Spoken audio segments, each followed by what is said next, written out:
আসসালামু আলাইকুম। প্রিয় সত্যের সন্ধানী মুসলমান ভাই এবং বোনেরা, আশা করি আপনারা ভালো আছেন। অনেকদিন পর পূর্বের মতোই আজকে নতুন একটা ভিডিও নিয়ে হাজির হয়েছে আপনাদের মাঝে। আজকে যে আলোচনা, সে বিষয়টা পুরাণ পুরাণ বিষয়টা আমরা নতুন করে একটা আলোচনা করতে চাই। আজকে যে আলোচনা করতে চাই তা হচ্ছে, বর্তমান সামনে আসতেছে আপনার রমজান মাস। এই সম্ভবত 18 তারিখ দিবাগত রাত রমজানের কার্যক্রম শুরু হয়ে যাবে। মানুষ যেভাবে সিয়াম সাধনা করে থাকেন, এই সিয়াম সাধনাগুলি কোরআনের সাথে মিল আছে কিনা নাই, নাকি মানুষ একজনের কথায় প্রভাবিত হয়ে সেভাবে করতেছে, এই বিষয় নিয়ে আর কি আজকের আলোচনা। কারণ মানুষ কোরআনের সাথে মিলে আছে নাকি লোক দেখানো, লোকমুখে শুনে যেভাবে মানুষ চলে আসছে সেভাবে কথা বলছে কিংবা বন্দিগি করতেছে। আজকে আলোচনা করতে চাই, প্রসঙ্গটা হচ্ছে সিয়াম। একটা হলো সিয়াম আর একটা হলো সাওম। মানুষে শুধু সিয়ামকে বেশিরভাগ পরিচিত, কিন্তু সাওম যে শব্দটা, এটি একটু ভিন্ন। দুটার বিধানই কোরআনে দেওয়া হয়েছে। মানুষ পানাহার হতে বিরত থাকে, এটাকে মানুষ সিয়াম বলে থাকেন। আর সাওম যেটা, সেটা সাধনা করার জন্য কোনো পানাহার হতে বিরত থাকতে হয় না। এই বিষয়বস্তুটা ভিন্ন। এই বিষয়টা হয়েছে হজরত জাকারিয়া আলাইহিস সালামের সাথে এবং কি মরিয়ম আলাইহিস সালামের সাথে যেভাবে বিধানটা দেওয়া হয়েছে, এটার নাম হলো সাওম। আর সিয়াম যে বিষয়টা, এই বিষয়টা হলো মূলত বাহ্যিকভাবে মানুষ যে পানাহার হতে বিরত থাকে, সাধারণত মানুষ এটাকে এভাবে নিয়েছে, কিন্তু কোরআন এর ভিন্ন কথা বলে।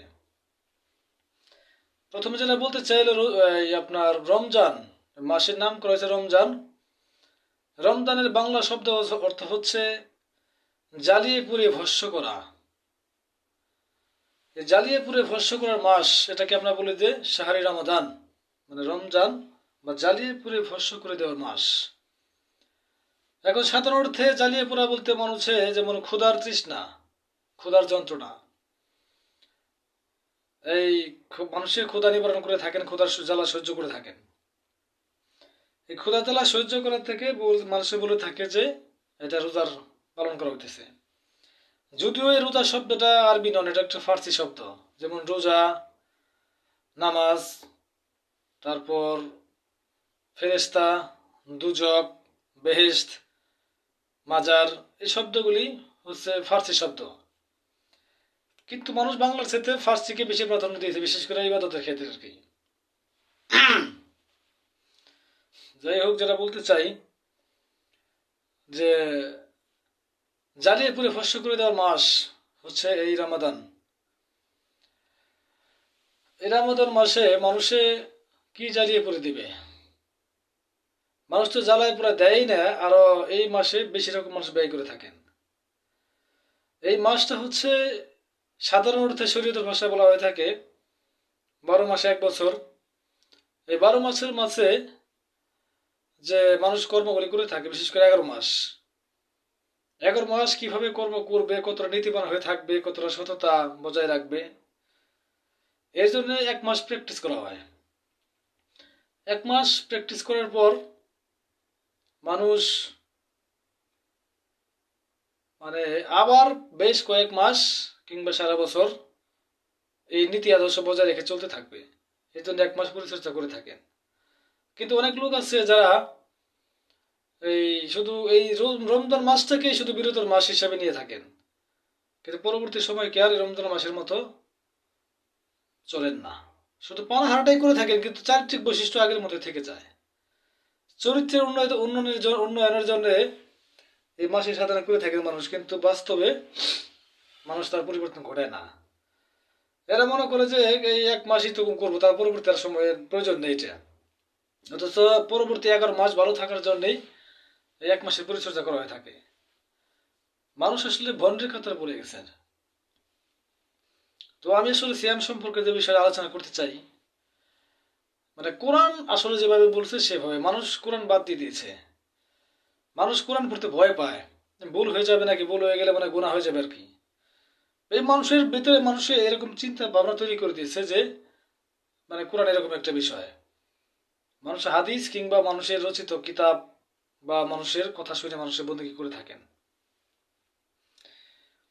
এই জ্বালিয়ে পুরা ভস্য করে দেওয়ার মাসের ভিতরে মানুষের জ্বালিয়ে পড়ে দেয় না। দেখা গেল বাস্তবে এরকম কথা ছিল যে যেহেতু সকাল এবং বিকেল মানে সকাল এবং দুপুরে দুই টাইম মানুষে খাওয়া থেকে বিরত থাকে, দুই টাইম যেহেতু খেতে পারে না, তো দুই টাইম জানি ক্ষুধা না লাগে এর জন্য করে কি রাত্রিবেলা এমন পরিমাণে খাবার খাইবো বা এমন আইটেমের খাবার খাইবো যে খাবার খাইলে অনেকক্ষণ পরে খিদা লাগবে আর কি, মানে খিদায় যেন তাকে কষ্ট না করতে হয় আর কি। তো ক্ষুধার যন্ত্রণা সহ্য করার জন্য এই মাসের সাধনা করে থাকেন মানুষ, মানে এরকম কথা ছিল। কিন্তু ক্ষুধা যাতে না লাগে তার জন্য এরকম শক্তিশালী খাবার খায় যাতে মনে করেন ক্ষুধার যন্ত্রণা তাকে ভুগতে না হয়। অথচ বলা হয়েছে যে ক্ষুধার যন্ত্রণা সহ্য করে মানুষ সারাদিন না খেয়ে থাকে, এটা রবের প্রশংসার জন্য আর কি। কই মানুষ তো ক্ষুধার যন্ত্রণা সহ্য করতে চায় না, মানুষ আর ভালো ভালো খাবার খায়।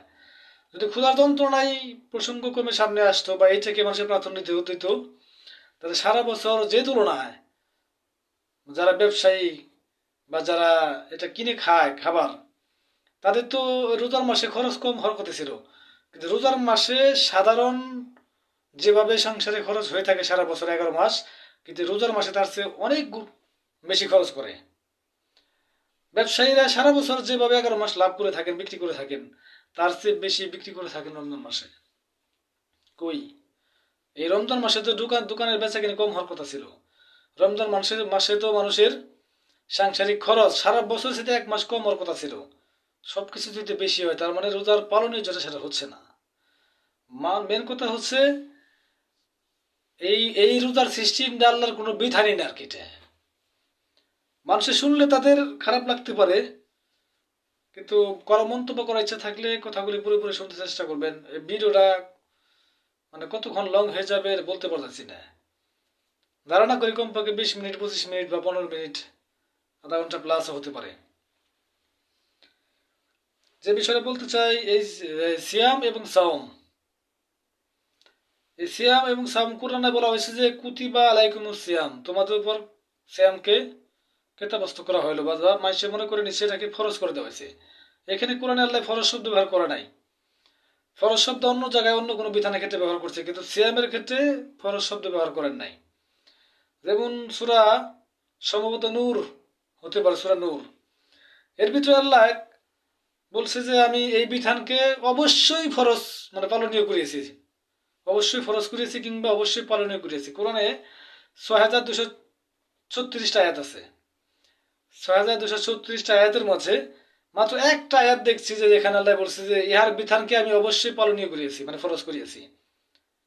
ওই বিধানটা অন্য একটা বিধান আর কি, কিন্তু এই সালাতও না সিয়ামও না, অন্য আলাদা একটা বিষয় মানার ক্ষেত্রে আর কি। প্রসঙ্গ যেহেতু ওটা না তাই বলতেছি আর কি। ওইখানে বলছে ফরজ করিয়েছি, আর এখানে বলছে যে কুতিবা আলাইকুমুস সিয়াম। এই কুতিবা মানে কিতাব, কেতাবস্থ করা হয়েছে মানে দেহস্থ করা হয়েছে, দেহস্থ দেহস্থ বলছে মানে দেহের সাথে সম্পর্কিত রেখে এই বিধানকে দেওয়া হয়েছে আর কি। আর হাকিকত বলতে গেলে এই দেহের কিছু সাধনা রয়েছে এই মাসের ভিতরে যেটা মানুষ করে থাকবে। তো কুতিবা আলাইকুমুল সিয়াম বিধান তো শুধু এইটা না, আর অনেক বিধান আছে। কুতিবা আলাইকুমুল কিতাল, কুতিবা আলাইকুমুল কিসাস, কুতিবা আলাইকুমুল জিহাদ, তোমাদের উপর জিহাদ বাধ্যতামূলক করছি, কেতাল বাধ্যতামূলক করছি, কিসাস বাধ্যতামূলক করেছি এবং সিয়াম বাধ্যতামূলক করেছি। এই 4টে হুকুমের মধ্যে দেখা গেল যে মনে করেন মাত্র একটা হুকুমকে প্রাধান্য দিচ্ছে, কিন্তু এরকম ভাবে কিন্তু আরো 3টে হুকুম আছে, কেতাল, কিসাস এবং জেহাদ।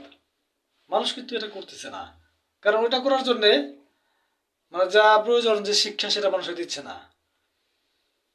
যাই হোক, যেখানে যেমন সূরা মায়দার 35 নম্বর আয়াতে আল্লাহ বলেছেন যে ইয়া আইয়ুহাল্লাযীনা আমানুত্তাকুল্লাহ ওয়াবতাগু ইলাইহি ওয়াসিলাতা ওয়া জাহিদু ফি সাবিলিল্লাহি লাআল্লাকুম তুফলিহুন। এখানে মানে জিহাদের কথা বলা হয়েছে এমন ভাবে যে হে বিশ্বাসীগণ তোমরা আল্লাহকে ভয় করো আর আল্লাহর নৈকট্য লাভের জন্য উসিলা তালাশ করো এবং তার পথে জিহাদ করো যাতে তোমরা সফল কাম হইতে পারো। এই যে জেহাদের বিষয়টা অনেক জায়গায় বলা হয়েছে, তার মধ্যে এটা একটা আর কি। তো এই কুতিবা আলাইকুম সিয়াম, এই বিষয়টাকে মানুষ এমন ভাবে প্রাধান্য দিচ্ছে যে মানে বলার মতন আর কি। যাই হোক, এই সিয়াম এবং সাওম সম্পর্কে যেটা বলতে চাই, আগে সাওমের কথা বলে নেই, সাওমের কথা মানুষে জানে না, যেহেতু ওটা আগে বলে নেই।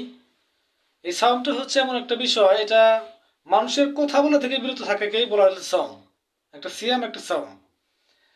এটা যেরকম মানে মরিয়ম আলাইসাল্লাম যখন ঈসা আলাইসাল্লামকে গর্ভে ধারণ করলেন, যখন বাচ্চা প্রসবের সময় হইল আর কি, তখন এবং কি অলরেডি বাচ্চা প্রসব হয়ে গেল, তখন বললো যে হে আল্লাহ, আমি যদি মরিয়ে যাইতাম মানে এই দৃশ্য দেখার আগে, অথবা আমি মানুষের চিন্তায় থেকে জানি আমি উচ্ছেদ হয়ে যাইতাম, যে আমি মরিয়ম নামে একটা ব্যক্তি দুনিয়াতে ছিল, কিংবা আমার সাথে যে ঘটনাটা ঘটছে এই ঘটনা মানুষের স্মৃতিচিহ্ন থেকে জানি মুছে যাইতো। মানে এরকম আহামরি মানে নিজেকে কলঙ্কিত মনে করছে, কারণ সে বিবাহিত ছাড়া একটা নারী, সে বাচ্চা ধারণ করছে। যদিও এটা আল্লাহর হুকুম, ঈসা আলাইহিস সালামের একটা ব্যাপার। তো সে নিজেকে লজ্জিত মনে করতেছিল, তখন আল্লাহ তার ভিতরে এলহাম মানে ওহী নাযিল করে থাকেন। তখন তাতে বলা হয় তুমি 3 দিন বা তুমি মানুষের সাথে কোনো কথা বলবো না, যদি কেউ কিছু বলতে চায় শুধু ইশারা দিবে এই বাচ্চার দিকে, মানে ঈসা নবীর দিকে বলা হয়েছে আর কি। ওইখানে আরবিতে বলা হয়েছে সাওম, মানে কথা বলা থেকে বিরত থাকার জন্য যে চর্চা দেওয়া হইতেছে, আল্লাহ বিধান, আল্লাহর পক্ষ থেকে বিধান দেওয়া হইতেছে, এটা হলো সাওম। তো এই একটা বিষয়। এবার জাকারিয়া আলাইহিস সালাম যখন দেখলেন যে মানে ঈসা নবী জন্মের আগে যে মরিয়ম আলাইহিস সালাম যে বাইতুল মুকাদ্দাস সে মেহরাবের ভিতরে থাকতেন, তাকে রাখা হয়েছিল, অন্য একটা ঘটনা আছে সেইখানে। জাকারিয়া আলাইহিস সালামের যেহেতু শালীর কন্যা কিংবা যেটা সেটা কন্যা ছিল, মানে মরিয়ম আলাইহিস সালামের খালু ছিল জাকারিয়া আলাইহিস সালাম। মাঝে মাঝে তার যেহেতু তার লালন পালনের ভার পড়ছিল জাকারিয়া নবীর, মানে মরিয়ম আলাইহিস সালামকে, কারণ সে ছিল ইমরানের কন্যা। তো ইমরানের কন্যা ছিল, লালন পালনের ভার পড়ছিল এই জাকারিয়া নবীর। জাকারিয়া নবীর তত্ত্বাবধানে যেহেতু ছিল যে ইমরান আলাইহিস সালাম, সে একজন আল্লাহর নবী এবং রাসূল ছিল, তিনি বলেছিল যে আমার স্ত্রীর গর্ভে যাহা আছে তা আমি আল্লাহর রাস্তায় উৎসর্গ করে দেবো আর কি। কিন্তু সে ধারণা করছিল তার পুত্র সন্তান হবে, কিন্তু হয়ে গেছে কন্যা সন্তান। উৎসর্গ করা বলতে এমন বোঝানো হয়েছে মানে বাইতুল মুকাদ্দাসের একজন খাদেম হিসাবে দিয়ে দিব, যাতে বাইতুল মুকাদ্দাসে খেদমত করতে পারেন। কিন্তু ঘটনাক্রমে হয়েছে কন্যা সন্তান। এখন যেহেতু ওয়াদা করা আছে, তাই এই কন্যা সন্তানকেই এই বাইতুল মুকাদ্দাসে দিয়ে দেওয়া আর কি। তখন মানুষে বলা বলি করতে থাকে যে একজন মেয়ে মানুষ সে মসজিদের মধ্যে থাকবো আর কি। এই লজ্জা জানে মানুষে এরকম কিছু না করে, তাই তাকে বাইতুল মুকাদ্দাসের এক কোনায়, মেহরাব যাকে বলা হয় থাকে আরবিতে, বাংলায় কক্ষ বা বিশেষ ঘর, বিশেষ কোনো কক্ষ যেখানে একাকিত্ব অর্জন করা যায়, তো সেইখানে রাখা হয়। মাঝে মাঝে জাকারিয়া আলাইহিস সালাম যে খোঁজ নেয়। তো মরিয়ম আলাইহিস সালাম কোরআনে বলছে যে হিজাবান দুনিয়া দুনিল্লাহি, মানে এই দুনিয়া থেকে নিজেকে পর্দা গ্রহণ করলেন। মানে দুনিয়ার বলতে দুনিয়ার চাকচিক্য মানুষজন সমস্ত মনুষ্য জগৎ থেকে সে আড়াল হয়ে এই একটা মেহরাবের ভিতরে আশ্রয় গ্রহণ করলেন। তো হিজাব শব্দের অর্থ খালি যে মুখমণ্ডল ঢাকে, এখানে তার ভিন্ন অর্থ প্রকাশ করছে। শুধু মুখমণ্ডল ঢাকাকে আল্লাহ পর্দা বলেন নাই, এখানে যে হিজাব আন্দুনিল্লাহি মানে দুনিয়া থেকে সে পর্দা গ্রহণ করলেন, মানে দুনিয়া কিছু দেখবো না। তো সেইখানে জাকারিয়া নবী যখন মাঝে মাঝে খোঁজ নিতে যাইতেন, দেখতেন যে মরিয়ম আলাইহিস সালামের এই গোপন কক্ষের ভিতরে মানে বিভিন্ন ধরনের ফলমূল দেখা যায়। তা আশ্চর্য হইল, তখন বললো যে হে মরিয়ম, এই সমস্ত খাবার তুমি কোথা থেকে পাইলে? মরিয়ম আলাইহিস সালাম বললেন যে এটা আমাদের প্রতিপালক যিনি, তিনি আমাকে দান করেছেন তার পক্ষ থেকে। তখন জাকারিয়া নবীর ধারণা হলো যে এই ঘর অবশ্যই কোনো নিয়ামতপূর্ণ জায়গা হয়ে গেছে, যেখানে আল্লাহ আরশ থেকে খানা আসে, অবশ্যই এই জায়গাটা খুব বিশেষ জায়গা হয়ে গেছে। তখন জাকারিয়া আলাইহিস সালাম আল্লাহর কাছে প্রার্থনা করে, হে আমাদের প্রতিপালক, মানে আমার উত্তরাধিকারী মানে আমার বংশধর একজন মানে কামনা করে থাকেন যেন আমার পরবর্তীতে আমার রেসালাতের দায়িত্ব বহন করে থাকেন, এবং ওই আমার সম্পত্তির মালিকানা হইতে পারে আর কি। আপনার পক্ষ থেকে বিশেষ পুত্র দান করার লিগে একটা সন্তান। তাৎক্ষণিক আল্লাহ দুজন রাসূল মানে যাদেরকে ফেরেশতা বলা যায়, কিন্তু কোরআনের ভাষা বলেছে রাসূল।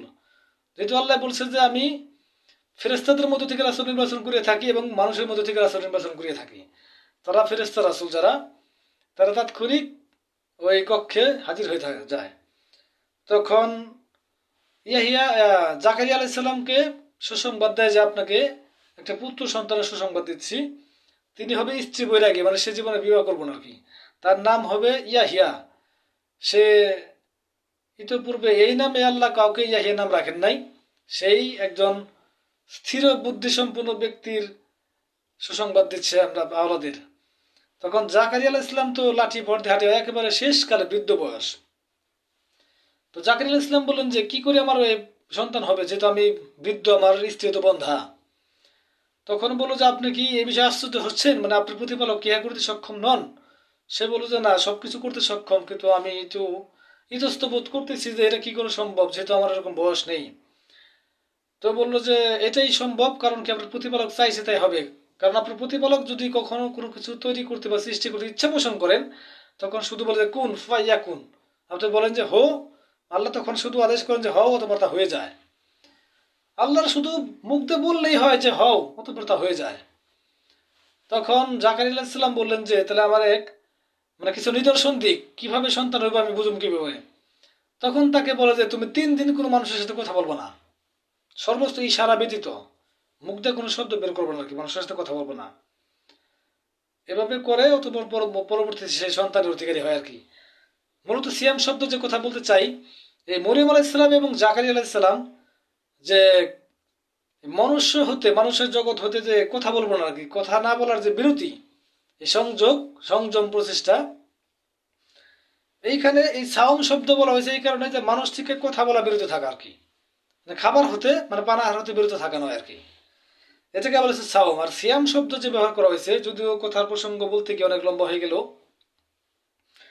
সূরা বাকারার 100 প্রায় 70-75 আয়াতের উপর থেকেই এই সিয়াম সম্পর্কে আলোচনা করা হয়েছে। তো সেখানে কুতিবা আলাইকুমুস সিয়াম বলছে, ইয়া আইয়ুহাল্লাযিনা আমানু কুতিবা আলাইকুমুস সিয়াম, ঈমানদারগণ তোমাদের উপরে সিয়ামকে মানে বাধ্যতামূলক করে দেওয়া হয়েছে। কিন্তু মানুষ এই সিয়ামকে মনে করে নিচ্ছে যে এই দুনিয়া জৈবিক চাহিদা খাবারের বিষয়ে, এটা থেকে বিরত থাকার। এই বিষয়ে খেয়াল করে দেখবেন, এই বিষয়ে ওই সিয়ামের বিধান নয়। এই খাবার থেকে বিরত থাকার বিধানটা একটু ভিন্ন। সেটা কিরকম, মানে প্রত্যেকটা, যেহেতু আমি বোঝাতে চাইতেছি, শুধু উদাহরণ দিলে তো হবে না, আপনি একটু বোঝার চেষ্টা করবেন। আমার প্রত্যেকটা কথা এখানে কোরআনের বাইরে আমি একটা হাদিসও টান দেবো না, সম্পূর্ণ কোরআনের কথা। এই পানাহার হতে বিরত থাকার বিধান যেখানে যেখানে দেওয়া হয়েছে, সেটা হচ্ছে এটা জিহার করা বলা। জিহার, জিহার বলতে নিজের স্ত্রীর সাথে জিহার করা। স্বামীগণ জিহার করে থাকতেন, সূরা মুজাদালা সম্ভবত অনুযোগকারিণী, এই আয়াতের সূরার ভিতরে আল্লাহ বিস্তারিত বলছেন। যেরকম মানে অনেকে এখন যেমন কোরআন থেকে আমরা জানতে পারি যে তালাক, তালাক শব্দটা বললে মানে স্ত্রী আমার তাকে বিচ্ছেদ ঘটবে আমার থেকে আর কি।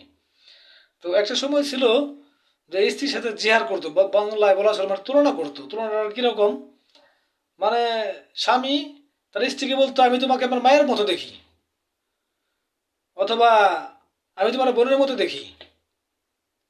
মানে এই যাই শব্দ ব্যবহার করতো, এর উদ্দেশ্য ছিল যে তাকে তালাক দিবে আর কি। মানে সে তার নিজেকে হারাম ঘোষণা করতেছে যে আমার স্ত্রী আমার জন্য হারাম, বা আমি তাকে চাই না। এই শব্দ দ্বারা সে তালাক মানে বুঝাইতো আর কি, এরকম একটা কিছু। মানে তার সাথে আমি তুলনা করতেছি এই কারণে, বোন লাগলে তো তার সাথে মানে স্বামী স্ত্রী সম্পর্ক যায় না, বা মা লাগলেও যায় না। তাই কোরআনের ভাষা থেকে জিহার বলা হয়ে থাকে, জিহার।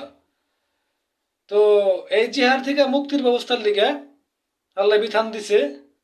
সেই বিধানটা হলো এই খাবার দাবারের থেকে বিরত থাকার। কারণ আগেকার জামানা এটা তালাক হয়ে যাইতো। তাই যেহেতু রেসালাতের জামানা তখন রাসূল ছিলেন আর কি, ওই জামানার ভিতরে একটা নারীকে এইভাবে জিহার করা হয়েছে, মানে তুলনা করা হয়েছে। সেই নারী এতটাই ভেঙে পড়েছিল, কোনো উপায় না পেয়ে রাসূলের কাছে চলে আসছিল। নারী নিশ্চিত জানে যে তাকে তালাক দেওয়া হয়ে গেছে আর কি, কারণ আগে তালাকের বিধানটা এইভাবে ছিল বলেই এর থেকে বোঝা যায়। তখন আল্লাহ রাসূলকে বলে, হে আল্লাহ রাসূল, আমার তো এই অবস্থা, আমার স্বামী আমাকে এরকম কথা বলছে, তো আমার সন্তান আছে, আমি সন্তান নিয়ে সন্তান ছাড়া আমি থাকতে পারতেছি না, কারণ সন্তান আমি খুব ভালোবাসি, খুব মায়া করি। কিন্তু আমি যে তাদেরকে নিয়ে যাবো আর কি আমার সাথে, আমার ওরকম সামর্থ্য নেই আমি তাদের কামাই করে খাওয়াই। আবার তাদেরকে ভুলতেও পারতাছি না। তো অনেক বিষয় কথাবার্তা রাসূলের কাছে বলার পর, মানে এই যে লোকটা জানতো যে তালাক হয়ে গেছে, তার উপরে রাসূলের কাছে গেছে যদি রাসূল আমাকে কোনো ব্যবস্থা করে দিতে চায় পারে। পরে এই রাসূলকে মানার কারণে এত ভালোভাবে আল্লাহর বিধানকে চেঞ্জ করে দিল। আল্লাহ বলল যে হে রাসূল আপনি জানিয়ে দিন তাদেরকে, যারা তোমরা স্ত্রীদের সাথে জিহার করে থাকো তারা তোমাদের মূলত স্ত্রী নয়, তো তোমাদের মুখের কথা মাত্র। তাই ইতিপূর্বে জিহার ভঙ্গের মানে জিহারের যে কাফফারা, এর পরবর্তী থেকে এই তুলনা করলে জিহার করলে আর তার স্ত্রী তালাক হবে না, শর্ত তিনটা কাজ দিচ্ছে আল্লাহ। জিহারের মধ্যে তিনটা কাজের ভিতরে একটা কাজ হচ্ছে তারা দুইজন দাস মুক্ত করতে হবে। যে পর্যন্ত এই পালনীয় কাজটা না করতে পারবে এই পর্যন্ত তার স্ত্রী তার জন্য হারামে থেকে যাবে। আর দাস মুক্ত করার যদি সামর্থ্য তার না থাকে, দাস মুক্ত করা বলতে মানে কৃত দাস, মানে না কৃত দাস না, যারা টাকার বিনিময়ে বিক্রি হয়ে গেছে, যারা মালিকানার অধিকারী রয়ে গেছে, এই তাদেরকে স্বাধীন করে দেওয়া লাগবে। যে মালিক তাকে কিনছে কত পরিমাণে সম্পদ তাকে দিয়ে ওই ব্যক্তিকে মুক্ত করতে লাগবে, স্বাধীন ব্যক্তির তৈরি করতে লাগবে তাকে। এখন দেখা গেল দুজন দাস মুক্ত করা অনেক টাকার ব্যাপার হতে পারে, আপনার সামর্থ্য নাও থাকতে পারেন। তাহলে বলতেছে যার দাস মুক্ত করার সামর্থ্য নাই সে জানি ৬০ জন মিসকিনকে খাবার দান করে। গরিব লোক যারা গরিব, যাদের অর্থ সামগ্রী কম, সাধারণ লোক, তাদেরকে ৬০ জন ব্যক্তিকে আহার করা লাগবে। কোনো ব্যক্তি যদি এই ৬০ জন ব্যক্তিকে আহার করার মতো সামর্থ্য না থাকে, তাইলে ওই ব্যক্তি একাধারে ৬০টা রোজা থাকার লাগবে। মানে সিয়াম যাকে বলে না খেয়ে থাকা। রোজা থাকা তো কারোর পক্ষে খুব একটা অসম্ভব না সাধারণ লোকের জন্য। এখানে একটা না ৬০টা রোজা বলতে কিরকম একাধার বলছে, কোনোদিন কোনো বিধানের ক্ষেত্রে আল্লাহ একাধার বলেন নাই, কিন্তু এই ৬০টা রোজার কথা বলছে, মানে একটা না। যদি আপনি ধরেন ৫৯টা রোজা একটা না থাকছেন, কিন্তু ৬০ নম্বর রোজা যেদিন রোজা থাকা হারাম করছে আল্লাহ সেদিন পড়ে গেছে, যেমন হতে পারে ঈদের দিন।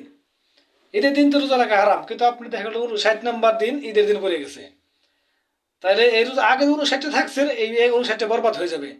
আবার শুরু করতে হবে যে ৬০টা পূরণ না হইব আর কি, এই বন্ধুটা আপনাকে টানা থাকতে হবে। এই যে না খেয়ে থাকা, দাস মুক্ত করা, কিংবা ৬০ জন মিসকিনকে আহার দান করা, এই সমস্ত ক্ষেত্রে আল্লাহ না খেয়ে থাকার কথা বলেছে আর কি, এই সিয়াম। ঠিক আছে, ৬০ দিন বা অসুস্থ থাকলে অন্য সময় পূরণ করে নেওয়ার ব্যাপার থাকছে, কিন্তু ৩০টা রোজা বলতে যাহা মানুষ থাকে এখানে ৩০টা কোরআনের কথা উল্লেখ করে নেই। তো কিন্তু মানুষে এই ওই না খেয়ে থাকা রোজাটা এই মাসে করে থাকেন।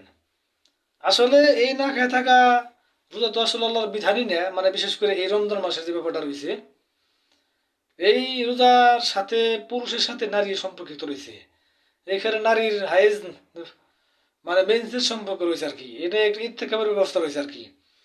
এই সময় নারী সহবাসের নিয়ম নীতির ব্যাপার রয়ে গেছে আর কি, বা বিরত থাকার ব্যাপার রয়ে গেছে। তো সিয়ামের বিষয়ে আসলে ভিডিওর মাধ্যমে এতটা বিস্তৃত বলা সম্ভব নয়, কারণ মানুষের ফিতনা সৃষ্টি করবো আসলে আমি কি বলতে চাই। কিন্তু জ্ঞানীগণ আমার এই বক্তব্য থেকে অবশ্যই সে বুঝতে পারবো যে আমি কি বলতে চাইতেছিলাম। এখানে কতক্ষণ পর্যন্ত পানাহার করা যাবে, কতক্ষণ পর্যন্ত পানাহার করা যাবে না, এই বিষয়ে বিস্তারিত আল্লাহ বলে দিয়েছেন। কিন্তু কেউ যদি বিশেষভাবে বুঝে তাহলে দেখবো যে মানে সামাজিকভাবে যে রোজা থাকে মানুষের বা পানাহার থেকে বিরত থাকে, এইটা আল্লাহর এই রমজান মাসের বিধান না। এখনই মানুষের এই কথা শুনতে শুনতে এতটাই অভ্যস্ত হয়ে গেছে যে মানে পূর্বে সবাই করে আমি একলা কেন ভিন্ন করবো আর কি। এইভাবে চলতে চলতে মানুষ আসলে দিন থেকে বের হয়ে গেছে, কারণ মানুষের কথা শুনতেছে এমন ভাবে মানুষ এখন আল্লাহর চাইতে মানুষকে বেশি বিশ্বাস করতেছে, মানে বিশেষ করে ইবাদত মানে করার ক্ষেত্রে। কোনো ব্যক্তি টাইটেল প্রাপ্ত হয়েছে মুহাদ্দিস, শাইখুল হাদিস, স্কলার হয়েছে কোনো বিষয় থেকে, মাওলানা, মুফতি, কারি, হাফেজ, মানে বিভিন্ন টাইটেল প্রাপ্ত লোক যারা, তাদের কাছ থেকে মানে এমন ভাবে দিন গ্রহণ করছে, মানুষ শিক্ষা গ্রহণ করছে, তারা মনে করছে যে এরা তো আর মিথ্যা বলতে পারে না, এরা তো কোরআন পড়ে কথা বলে আর কি। কিন্তু এরা কখনো মিলিয়ে দেখে নাই যে তাদের বক্তব্য কোরআনের সাথে মিল আছে কিনা। যদি টাইটেল পাস করলেই শুধু তারা হক থাকতো, সত্য কথা থাকতো, তাইলে ৭২ থেকে ৭৩টা দল মুসলমানের মধ্যে হইতো না। প্রত্যেকে যার যার দল থেকে মনে করে তারা হক, কিন্তু রাসূল বলছে যে মাত্র একটা দল হক থাকবে এই ৭২-৭৩ দলের ভিতরে। প্রত্যেকের নবী এক, প্রত্যেকের কোরআন এক, প্রত্যেকে আল্লাহ মানে, প্রত্যেকের ইসলামের স্তম্ভ ৫টা সবাই স্বীকার করে, কালামা এক, নামাজ রোজা হজ যাকাত মানে একই কাতার একই সুরতে পড়ে, একই দাড়ি টুপি পাঞ্জাবি থাকার পরও ব্যক্তি বাহ্যিকভাবে একরকম মনে হলো এর ৭৩ প্রকারের মতাদর্শী আছে, মাত্র এক প্রকার মতাদর্শী থাকবে হক। এই এত সত্য কথা প্রকাশ করার পরও মানুষ কেন যাচাই করে দেখে না যে আমি কোন দলে বললাম, আমি হক নাকি না হক? প্রত্যেকে যার যার মত থেকে হক মনে করে নেয়, কিন্তু 100% নিজের মত কোরআনের সাথে মিলাচ্ছে কিনা এটা যাচাই না করা পর্যন্ত কোনো ব্যক্তির মানে সত্যায়ন করতে পারবো না। একটা ব্যক্তি একটা কথা বললো আর অন্য মেনে নিল আর কি, না এটা সম্ভব না। কোরআন আল্লাহ বলছে যে আমি এই কোরআনকে তোমাদের জন্য সহজ করে দিয়েছি যাতে তোমরা বুঝতে পারো আর কি। এই কোরআন মানুষের মুক্তির দিশারি, পথ দেখায়। কোরআন থেকে আল্লাহ বলছে যে বিধান দেওয়ার মালিক একমাত্র আমি আল্লাহ নিজেই, অন্য তার বিধান দেওয়ার ব্যাপারে আল্লাহ অন্য কাউকে শরিক করেন না। মানে যেমন আল্লাহ কিছু দিল বিধান, নতুন কিছু বিধান দিল এরকম নয়।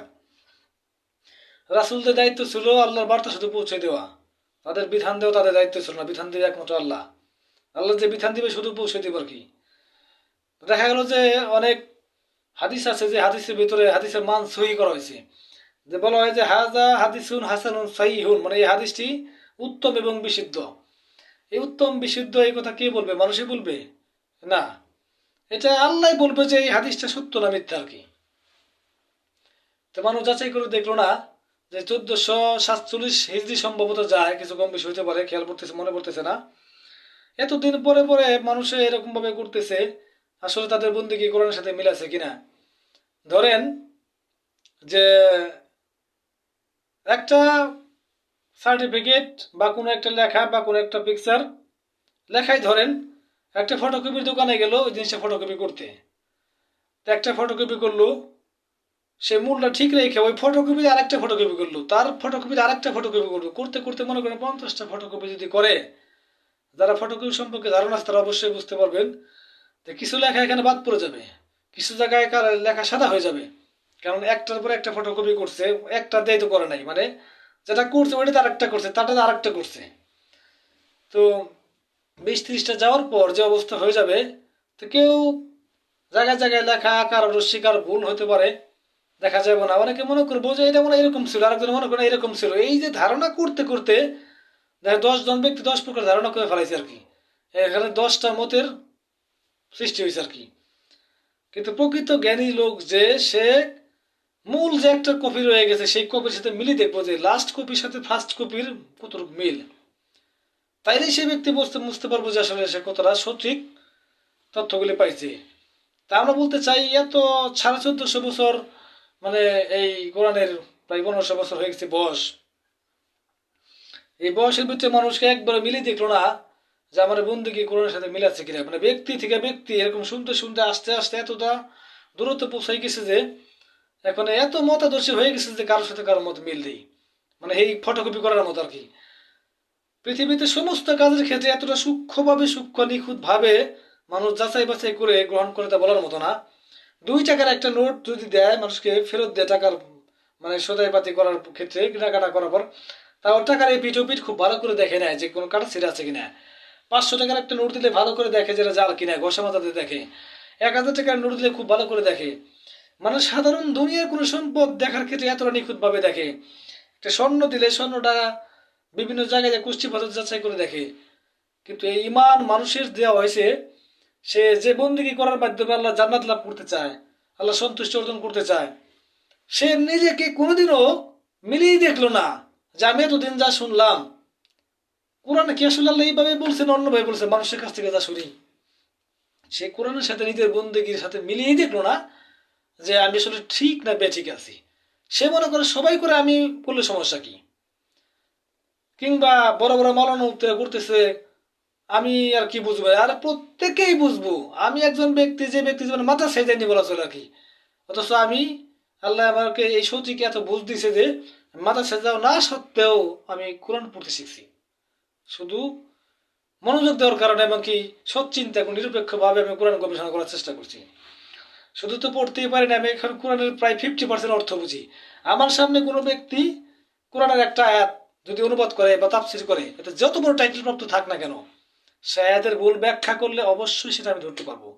কারণ আমি এই কোরআন অসংখ্যবার আমি সম্পূর্ণ পড়ছি, দেখতে চাইছি যে এই কোরআনের ভিতরে কি এমন আছে, আর ধারণা নিতে চাইছি যে মানুষে বাস্তবিক ভাবে যে বিধানগুলি মানতেছে ধর্মীয় বা ইবাদত করার ক্ষেত্রে কতটুকু সঠিক বা ভুল, এই বোঝার ক্ষেত্রে কয়েকবার পড়ে দেখছি। তারপরে এখন আর পুরোপুরি পড়তে পারি না এই কারণেই, যখন অর্থ খুব কম বুঝতাম তখন শুধু রিডিং পড়ে যেতাম। কিন্তু এখন মোটামুটি জ্ঞান দান করেছে, যার কারণে এমন আছে যে এই 10টা সূরার কিংবা একটা সূরা 10টা আয়াত বুঝতেও আজীবন লেগে যেতে পারে, কিন্তু আয়াতের ব্যাখ্যা শেষ হওয়া সম্ভব নয়। এখন আগে পড়তাম, এখনো বোঝার চেষ্টা করি, এখন পড়ার চেষ্টা খুব একটা করি না, শুধু প্রত্যেকটা আয়াতের মধ্যে গবেষণা করার চেষ্টা করি। তাই মানুষকে বলতে চাই, মানুষকে কোরআনকে ভয় পায়, যারা তো ভুল হয়ে গেলে মনে হয় পাপ হইব নাকি, এই সমস্ত মানুষের বানোয়াট কথা, এই কথা বলার মাধ্যমে মোল্লার গোষ্ঠীরা মানে এমন ভাবে রাখছে যে এই কোরআন শুধু তাদের বাপ দাদার সম্পত্তির মতো, মানে কাউকে সাধারণভাবে পড়তে দেবো না, মানে ওরা যা বলবো তাই তোমাকে শুনতে হবে আর কি। অথচ কোরআন কারো বাপ দাদার সম্পত্তি নয়। কারণ আমার হিসাবটা তো, আমি যদি তার কথা শুনে বন্দিগি করি, যদি আমার ভুল হয়ে যায়, হাসরের মাঠে কি সেদিনকে সে আমার জামানত হিসেবে থাকবো নাকি? আর আমি কি বলতে পারবো নাকি আল্লাহ এই মোল্লার কথা শুনে আমি বন্দিগি করছি, ভুল হয়ে গেলে তারা ধরেন, যেহেতু ইয়ান আপছি মানে যার তার হিসাব তার তার দেওয়া লাগবে, তার প্রত্যেকের বুঝটা কোরআন থেকে মিলিয়ে দেখতে হবে। এখন মানুষ ব্যক্তি পূজারী হয়ে গেছে, সে মিলিয়ে দেখলো না যে এটা সঠিক, হাদিসকে এত পরিমাণে মানা শুরু করছে কোরআনের চাইতে বেশি মানে, অথচ হাদিসের কোনো স্মৃতিচিহ্নই নাই। ইমাম বুখারী রাসূল চলে যাওয়ার 184 বছর পর জন্মগ্রহণ করছে। রাসূল চলে যাওয়ার মানে বিদায় নেওয়ার পর পৃথিবী থেকে 184 বছর পর, মানে 194 হিজরিতে জন্মগ্রহণ করছে উনি, ইমাম বুখারী।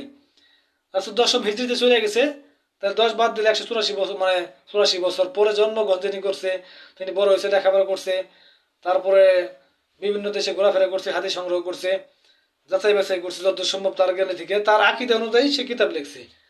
কারণ ইমাম বুখারীর আগে তো বেশ অনেকজন উস্তাদ ছিলেন। উনি চলে যাওয়ার প্রায় 250 বছর পরে এই কিতাব লেখা হয়েছে। তারপরে তখনও মাদ্রাসার পাঠ্যপুস্তক হিসাবে এই বুখারী শরীফ পাঠ করা হয় না, প্রায় 400 বছর পর মাদ্রাসার সিলেবাস হিসেবে গণ্য করা হয়। আজকে আমরা সেই কিতাবকে এমনভাবে প্রাধান্য দিচ্ছি যতটা মানুষ কোরআনও পড়ে না, খালি কথা বললে হাদিস হাদিস বলে, কিন্তু হাদিসের কোনটা সত্য না মিথ্যা এটা মানুষ জানে না, মানে যাচাই করে দেখে না। ওই লেখছে বুখারী মুসলিম মানে সহিহ হাদিসের কিতাব, কিন্তু আমার কাছে বুখারী শরীফ আছে, মুসলিম শরীফ আছে, তিরমিজি শরীফ আছে, মিশকাত শরীফ আছে, আর বিভিন্ন তাফসীর কিতাব আছে, বিভিন্ন মানুষের লেখা শতাধিক কিতাব আমি রাখছি। আমি দেখতে চাইছি যে কোরআনের সাথে মিল কতখানি। প্রত্যেকটা কিতাবের মধ্যে ভুল। পৃথিবীর মধ্যে সর্বোচ্চ জাল হাদিসের কিতাব থাকলে একমাত্র বুখারী আছে।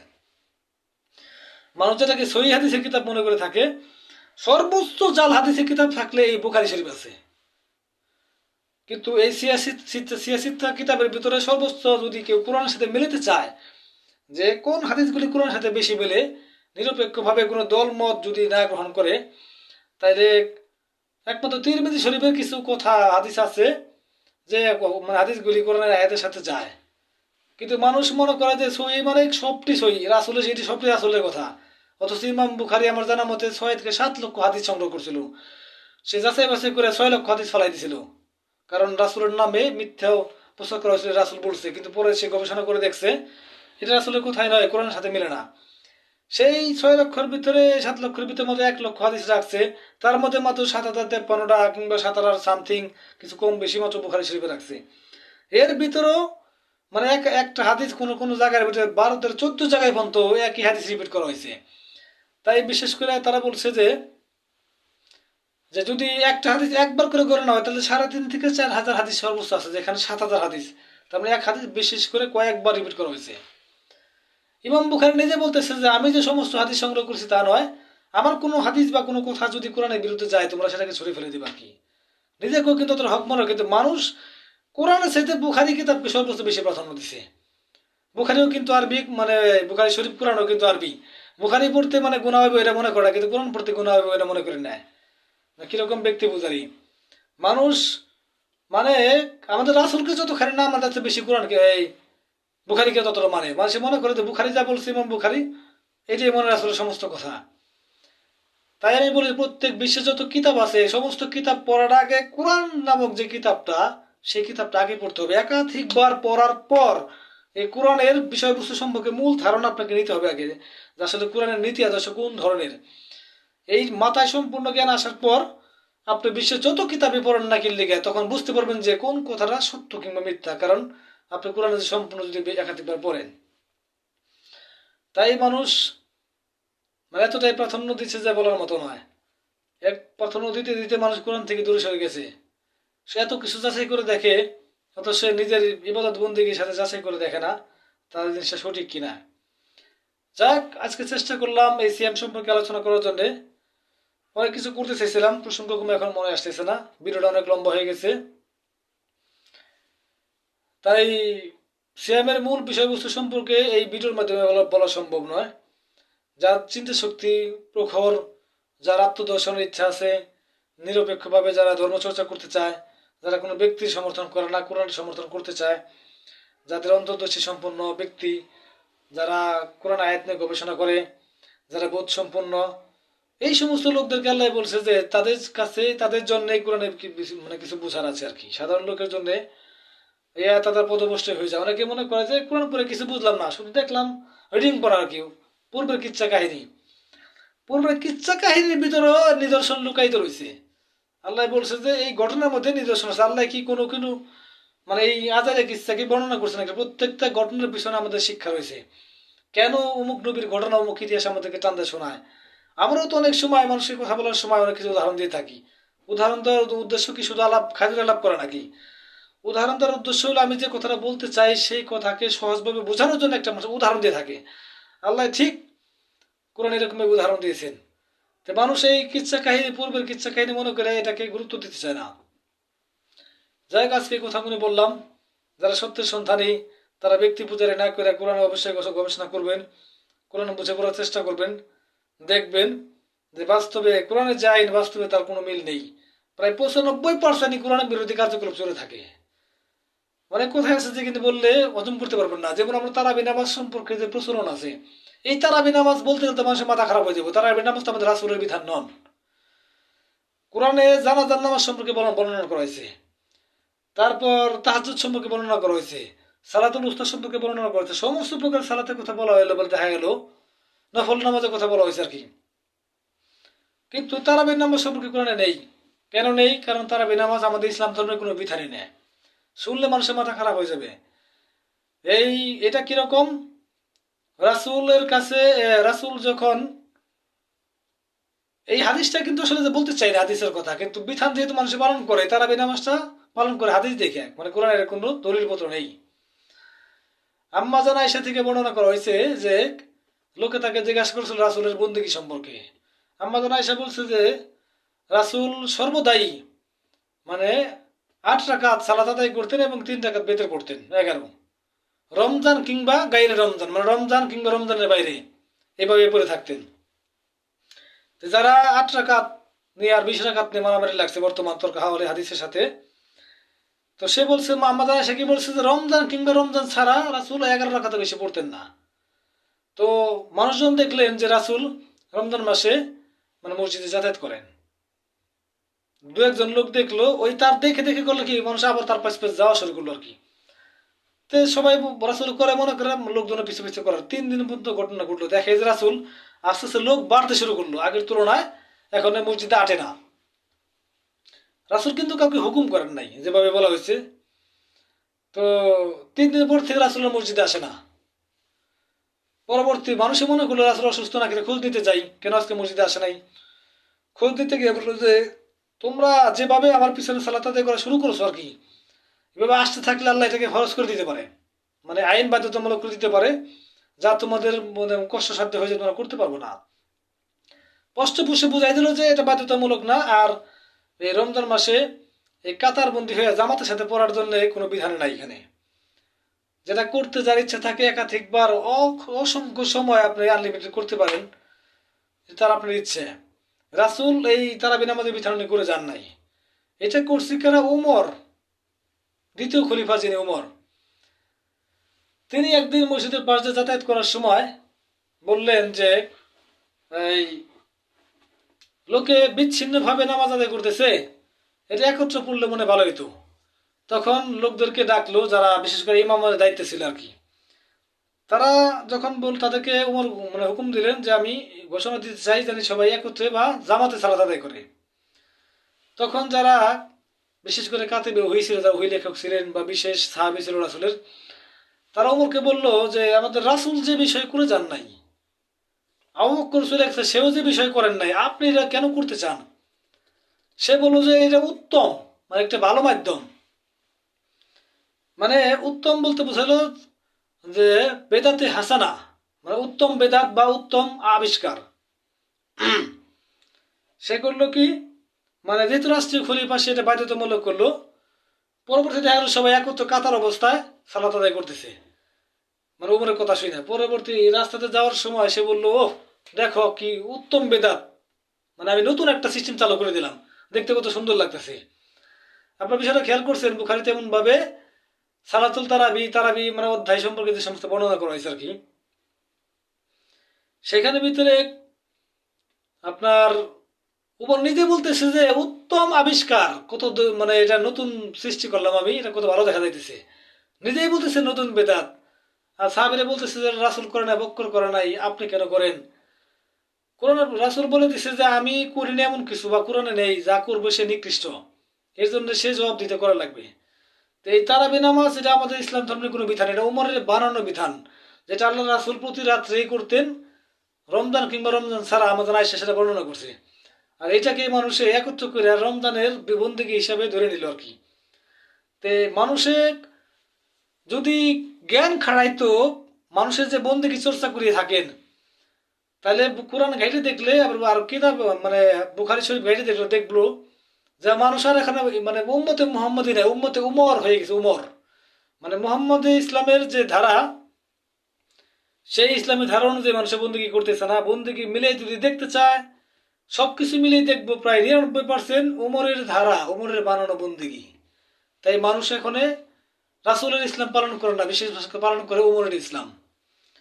যাই হোক, ওই প্রসঙ্গ দিতে চাই না, প্রসঙ্গ গেলে মেজাজ হারিয়ে ফেলবো, কারণ উমর সম্পর্কে আমার ধারণা একটু অন্য ধরনের। আমি তো আর ধারণা নিতে চাইনি। কোরআন পড়ার পর বিভিন্ন আয়াতের তাফসীর যখন পড়তে গেছি, যখন দেখলাম যে এই আয়াতের ভিতরে ওইরকম, ওই আয়াতের ভিতরে ওইরকম, আর বুখারী শরীফে উমর সম্পর্কে এমন কিছু বলা হয়েছে, তাতে যদি কোনো ব্যক্তি নিরপেক্ষভাবে পড়ে, তার মেজাজ ঠিক থাকবে না, তার প্রতি ধারণা পাল্টে যাবে। যাই হোক, আলোচনা ছিল একটা, আইসা গেছে অন্য প্রসঙ্গে। তো সিয়াম সম্পর্কে শুধু আমি ধারণা দেওয়ার জন্য দিছি যে সিয়ামের বিধান এরকম। তো এখানে যে বিষয় প্রসঙ্গ করা হয়েছে, একমাত্র সরাসরি না বসা পর্যন্ত মানে কারোর সাথে এই সিয়ামের বিষয় বোঝানো সম্ভব নয়। যদি কেউ বুঝতে চান, তাহলে সূরা বাকারা প্রায় 80 মানে 180 এই কাছাকাছি এখান থেকে শুরু করে নিচের দিকে নামবেন, দেখবেন যে সিয়াম সম্পর্কে মোটামুটি বলা হয়েছে। যে একটু আরবি জানে এবং কি যে অর্থ একটু পড়তে পারে, মানে যা অনুবাদ করা হয়েছে শুধু তা তো আছেই, কিন্তু এই অনুবাদটা ভুল করা হয়েছে কিনা এইটুকু বোঝার মতো যে জ্ঞান রাখে, সে দেখতে পারবো যে কোরআনের সালাতের সাথে, কোরআনের সিয়ামের সাথে, কোরআনের জাকাতের সাথে, মানে কোরআনের হজের সাথে বাস্তবের মিল অনেক অমিল। তখন তার অন্তর্দর্শী চক্ষু খুলতে পারে, যাচাই করে দেখতে পারে। যাই, আজকে আপাতত এই পর্যন্তই। যদি কারোর প্রশ্ন থাকে মেসেঞ্জারে এসে বলতে পারেন, আর নাহলে সরাসরি যদি কাছের নিকটবর্তী কেউ থাকেন, বোঝানো সম্ভব না হলে আপনারা সরাসরি কোরআন খুলে দেখবেন। আপনি এত ডিগ্রি অর্জন করলেন, বড় বড় ডিগ্রি অর্জন করে বড় মানে বই থেকে বই কিনতে কিনতে মানে ঘর বোঝাই করে ফেলাইলেন, যে লেখাপড়া সম্পর্কে পৃথিবীতে যে মানুষে করতেছে, এই লেখাপড়ার কোনো মূল্যই নেই আল্লাহর কাছে, আপনি কত বড় ডিগ্রি অর্জন করছেন কি না করছেন। অথচ যে বন্দেগী ইহকাল পরকালের জন্য আমাদের বাধ্যতামূলক করে দেওয়া হয়েছে, কাজে লাগবো, আপনি সেখানে কিছু করুন, এত পরীক্ষা নিরীক্ষা করার মাধ্যমে ডিগ্রি অর্জন করে থাকেন, কিন্তু এটা কেন পরীক্ষা নিরীক্ষা করছেন না যে আপনি যে বন্দেগী করেন এটা আল্লাহর সাথে মিল আছে কিনা। যাই কাছে কিছু বলতে চান, যেহেতু পূর্বে কথা করে বলেছি, আজকের মতোই আপনাদের কাছ থেকে বিদায় নিচ্ছি। যদি কথায় ভাষায় যে ভুল ত্রুটি হয়ে থাকে, ক্ষমা সুন্দর দৃষ্টিতে দেখবেন। আমি চেষ্টা করছি যত সম্ভব বোঝানোর, কারণ আমি ভুলের অর্থ নিয়ে আমার ভুল হতে পারে আর কি। চেষ্টা করবেন আমাকে ভুল ধরে দেওয়ার জন্যে, কারণ কথা আছে যে জ্ঞানী লোকরে ভুল ধরলে তাকে বন্ধু ভাবে, যেহেতু সে মনে করে নেব যে যদি আমি একটা ভুলের মধ্যে থাকি, সারা জীবন ভুলে ভুলে পাড়ি দিলে আমার একটা জীবন একটা ভুলের কারণে শেষ হয়ে যেতে পারে, তাই তাকে বন্ধু সে ভাবে তাকে, তাকে কাছে জেনে নিতে আমার ভুলটা সংশোধন করে দাও বা যাচাই বাছাই করে লেখা। আর যে মূর্খ লোক তাকে যদি ভুল ধরা হয় সে উত্তেজিত হয়ে যায় এবং কি সে মেজাজ হারিয়ে ফেলে আর কি, কারণ তারা ভুল ধরা তার কাছে অনেক আহামরি অনেক কিছু মনে হয়ে যায়। তাই যদি ভুল বলে থাকি কারো চোখে পড়ে কিংবা ধারণায় আসে যে আমি ভুল বলছি, আমাকে প্লিজ ধরিয়ে দিবেন। আমিও চেষ্টা করতে চাই, আমি সংশোধন হতে চাই যদি আমার ভুল থাকে। যাই হোক, আজকের মতো এই পর্যন্তই। সবাই ভালো থাকবেন। আল্লাহ হাফিজ।